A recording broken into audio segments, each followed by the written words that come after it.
보통 야간 외출 제한 명령 이거 어기면 처벌이 어느 정도 됩니까?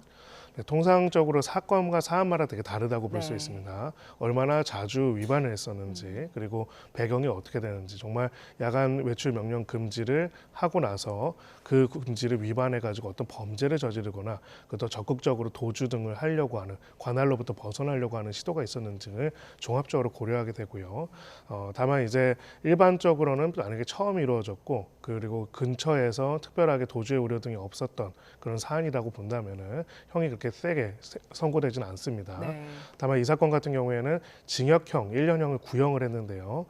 이거는 단순하게 이 위반 행위 하나 자체만이 문제라기보다는 결국은 조두순이 가지고 있는 잠재적 범죄의 위험성이 굉장히 크고 그 범죄의 위험성이 큼에도 불구하고 국가가 적정한 형량을 통해 가지고 이를 통제하지 못한 부분들을 사후적으로 통제하고 있는 상황에서 예. 그 상황에서 해당되는 사건 이 제한의 엄중함을 위반한 거에 대한 사회적 비난 가능성이 굉장히 높다는 것을 고려한 것으로 보입니다. 네, 사회적인 위험을 고려한 구형이다 설명해 주셨는데 조두순이 이제 뭐 다른 곳을 간 건 아니고 바로 근처에 방범 초소들이 있잖아요. 거기 근처를 배회하다 적발이 됐고 경찰관이 집에 가라라고 했는데 여기에도 응하지 않았다면서요?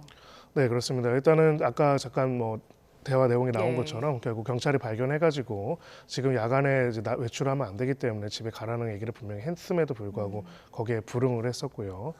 이분과 관련돼서 결국은 이제 이 사건과 관련돼서 당시 출소할 때 굉장히 많은 그 논란이 있지 않았습니까? 예. 결국은 이렇게 위험한 범죄자를 사회로부터 격리하지 못하고 또 그 범죄에 상응하는 처벌을 못한 부분에 대한 많은 비판이 있었고 그때 이 조두순 본인한테는 이제 이러한 명령들을 엄격하게 지켜가지고 사회 피해가 안 가겠다라고 하는 그런 약속이 있었던 거고요. 또 우리 경찰 당국 입장에서는 이런 부분에 있어서 조금이라도 문제나 위험이 없도록 다 단속을 하겠다고 하신 건데 이 부분을 굉장히 가볍게 여겼다라고 볼 수가 있는 것이죠.